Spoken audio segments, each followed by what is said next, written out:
आपने कभी सुना है कि नहीं सुना है, हम लोग तो जब बचपन में इस बारे में बहुत चर्चा होती थी। हम लोग के गांव में भी बड़ा प्रसिद्ध था। माताएं अपने बच्चों को चुप कराती थी, चुप हो जा, नहीं तो हूड़ आ जाएगा। शक, हूड़, कुषाण, ये ऐसे तीन जातियां थीं, बाहर की जातियां थीं, जिन्होंने पूरे विश्व में तहलका मचा दिया था। अभी मैं चर्चा करने जा रहा हूं ईसा के 100 वर्ष पहले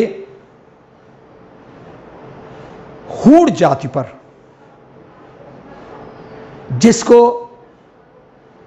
जिसको हराना, जिसको जीतना बहुत मुश्किल था, लेकिन सम्राट स्कंदगुप्त ने उनको हरा करके, बाहर भेज करके दम लिया।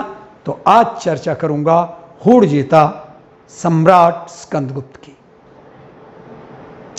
प्रारंभ से 100 वर्ष पहले और 300-400 वर्ष बाद तक विश्व के विभिन्न क्षेत्रों में अनेक घुमक्कड़ और लड़ाकू कबीलों का अस्तित्व था।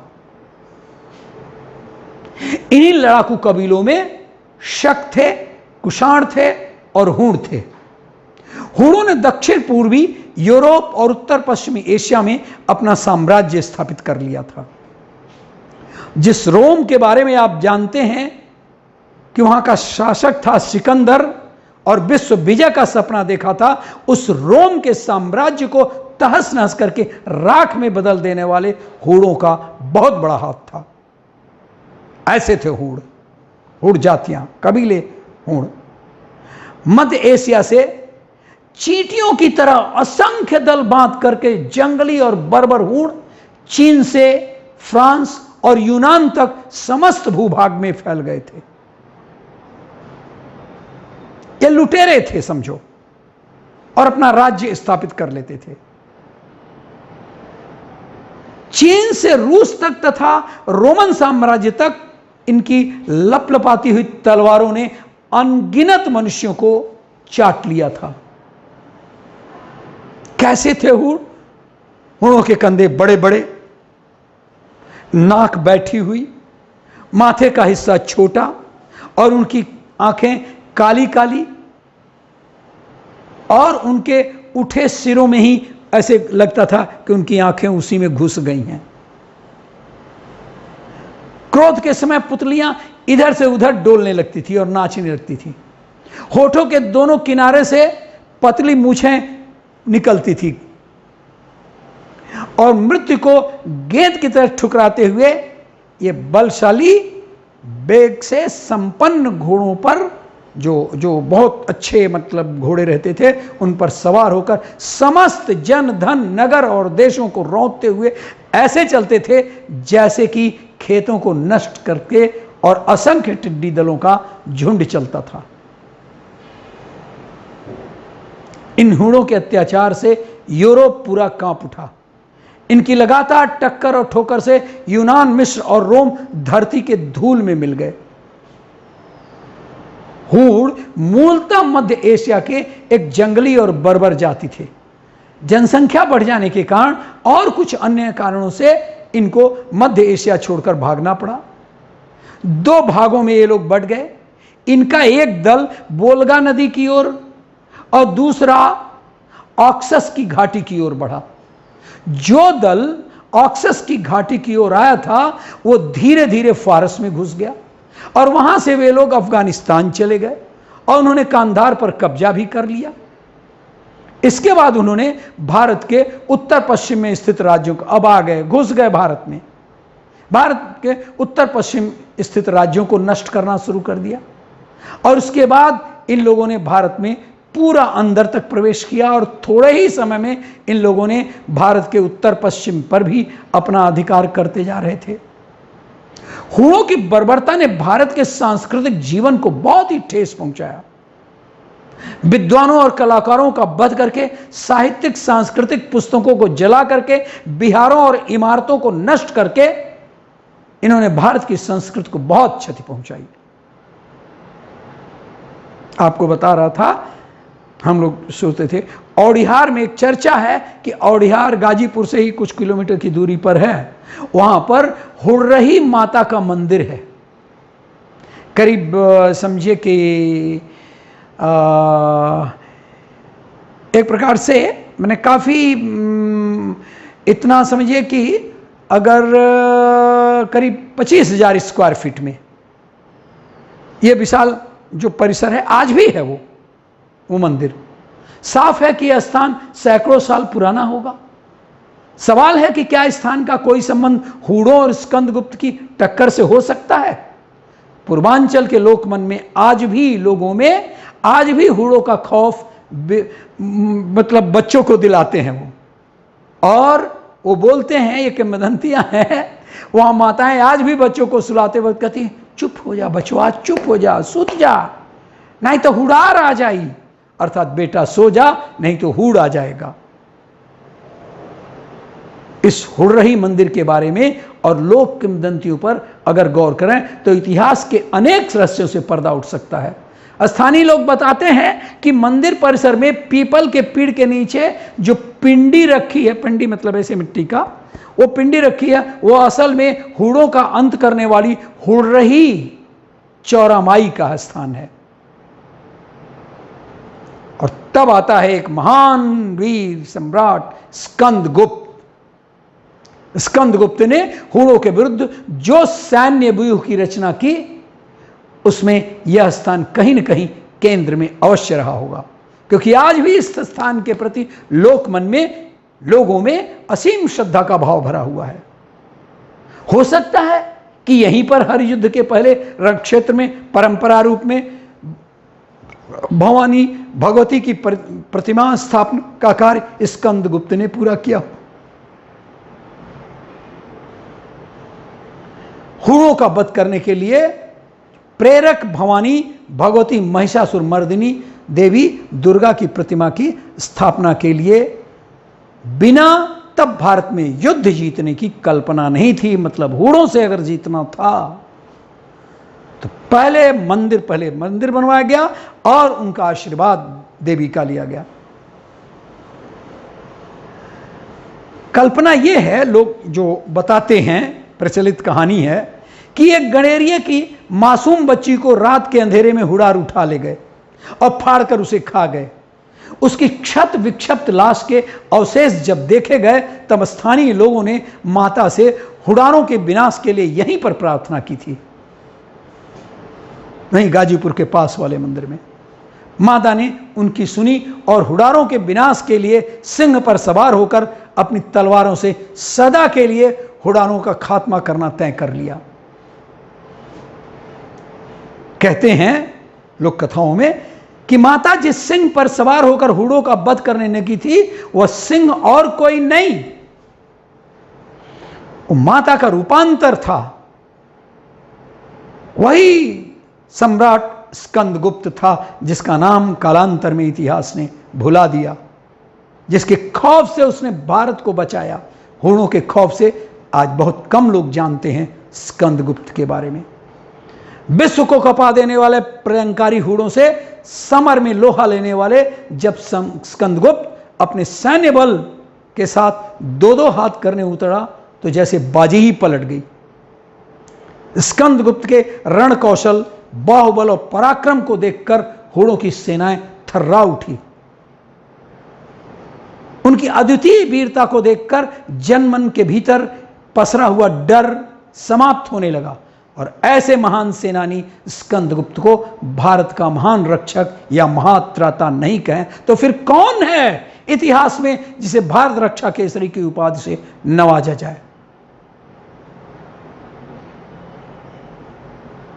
जैसे ही हूणों ने तक्षशिला विश्वविद्यालय को नष्ट भ्रष्ट किया, वैसे ही तब के भारत के केंद्र पाटलिपुत्र, आज पटना कहते हैं, में सैन्य हलचल बढ़ गई। दरबार में केवल एक ही चर्चा की कि हूणों पर लगाम कैसे लगेगी। इनका संख्या बल बहुत है जो समूचे विश्व को रौंदते चले आ रहे हैं, क्या हो चीन, क्या हो रूस, क्या हो रोम, और उन्हें रोक पाने के लिए आवश्यक सैन्य बल और संसाधन हमारे पास नहीं है, भारत के पास नहीं है। और सबसे अहम सवाल था कि आखिर युद्ध का नेतृत्व कौन करेगा, क्योंकि उस समय सम्राट बुजुर्ग हो चले थे, रणभूमि में उनकी उतरने की हालत नहीं थी। उनके 3 पुत्र थे, पुरगुप्त, स्कंदगुप्त और घटोत्कचगुप्त। ये 3 बच्चे, 3 संतान, और अभी उत्तराधिकार भी तय नहीं हो पाया था। कहते हैं कि संकटों से घिर जाने के समय ही महानायक की पहचान होती है।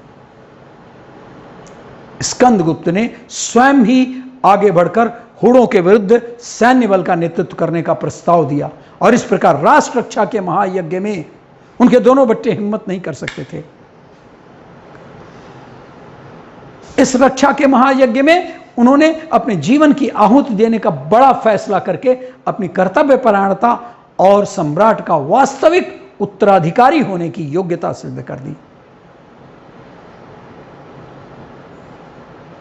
इतिहास बताते हैं कि हुड़ों ने पहला धावा किसी पुष्यमित्र नाम के व्यक्ति के नेतृत्व वाले सैन्य दल को आगे रखकर बोला था।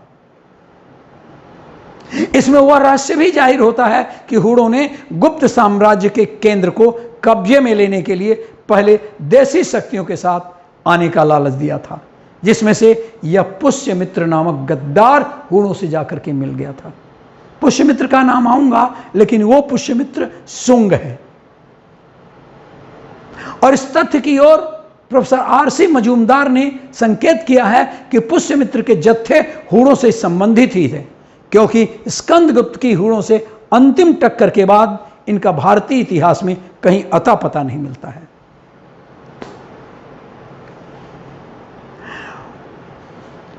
तो इतिहास के अनुसार हुड़ों के इन जत्थों से स्कंदगुप्त की पहली टक्कर इतनी भयानक थी कि गुप्त साम्राज्य की बुनियाद तक हिल गई। स्कंदगुप्त के लोग हिल उठे, सैन्य बल हताश हो चला, और एक बार की तो ऐसा भी लगने लगा कि भारत का संपूर्ण राज्य सदा सदा के लिए हुड़ों को हस्तगत हो जाएगा। निकले तो वो इसीलिए।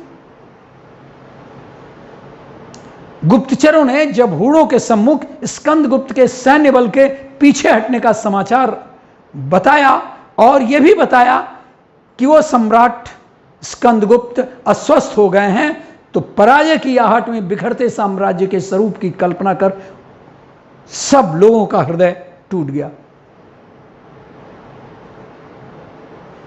भीषण हृदयाघात से सम्राट की उसी समय मृत्यु हो गई, जबकि स्कंदगुप्त रणभूमि में देश के शत्रुओं से जूझ रहे थे। सैन्य बल को उत्साह से भरने के लिए इस महान सेनापति युवराज स्कंदगुप्त ने सैनिक शिविर के बिस्तर का ही त्याग कर सैनिकों के साथ ही भूमि पर सोए। उस महापराक्रमी ने राज्य को बचाने के लिए समरभूमि में सैनिकों के साथ पृथ्वी पर रात्रि व्यतीत की। उनके इस फैसले ने एक बार फिर से निराश सैन्य बल में देश के लिए सब कुछ कर गुजरने का एक जोश भर दिया। जिस देश में सेनापति इस तरह से कड़ी जमीन पर रात गुजार कर तपस्या करते हैं, भला उस देश को संसार में कौन समाप्त कर सकता है। और फिर जो हुआ, उसने उस समय के संसार ने देखा कि हुड़ों के मुंड भारत की धरती पर कट कट करके गिरने लगे। हुड़ों के राजा को रणभूमि में घसीटते हुए उसके सीनों को पांव से रौंदते हुए स्कंदगुप्त ने समस्त हुड़ जाति के अत्याचारों पर मानो अपना बायां पैर स्थापित कर अंतिम विजय का डंका बजा दिया। लोग यह देखकर पुलकित हो उठे कि जिस गणेरिये की बेटी के पेट को फाड़कर उसकी अतड़ियां हुड़ों ने निकाल करके बाहर की, उन्हीं हुड़ों के राजा को, उन्हीं आम लोगों के सम्मुख भारत के महानायक ने देवी दुर्गा के इस पुरुष स्वरूप को ने घसीटते हुए अपने पैरों के तले ला खड़ा किया। बच्चों और महिलाओं के साथ हुड़ों के बर्बर बर्ताव को देखकर ही स्कंदगुप्त ने तब हुड़ों के समूल विनाश का निर्णय ले लिया था। पहले तो आर्त स्वर में दया की भीख मांगने वाले हुड़ों को वापस मध्य एशिया तक लौट जाने का उन्होंने मार्ग दे दिया था स्कंदगुप्त ने, और कितने वापस लौट भी गए, और कितने ही हुड़ों को उन्होंने हिंसक स्वभाव छोड़कर शांत चित्त होने का सहनशील रहने का की शर्त पर क्षमादान भी कर दिया, किंतु तब याद आया कि हूणों के दुष्चरित्र और धूर्त धोखे वाले बर्बर स्वभाव के कारण अंत में उसे यही फैसला लेना पड़ा स्कंदगुप्त को कि समरभूमि में क्षमादान और दयादान से काम नहीं चलेगा, और अगर कोई उपाय कारगर होगा तो केवल हूणों का भीषण संहार ही होगा। एक ओर हूणों की गर्दनें होगी तो दूसरी ओर बाहुबली की तलवार। हूणों के बर्बर आतंक, खासकर निर्दोष बच्चों को मार डालने और युवतियों को मारकर भूनकर और उसे खा डालने वाले इस विभत्स मनुष्य जाति के इस स्वरूप को देखकर उस महावीर के हृदय में हूणों के प्रति दया भावना और मानवता समाप्त हो गई और होनी ही थी। हूणों को बार बार सर उठाते और भारत को ललकारते देखकर स्कंदगुप्त के क्रोध का परावार नहीं था, और तब समरभूमि में उसने ऐसा रौद्र रूप दिखाया कि हूणों का नाम लेवा भी धरती पर मुश्किल हो गया। युद्ध क्षेत्र में, युद्ध के मैदान में स्कंदगुप्त का रौद्र रूप देखकर बर्बर हूणों की बर्बरता तक कांप उठी।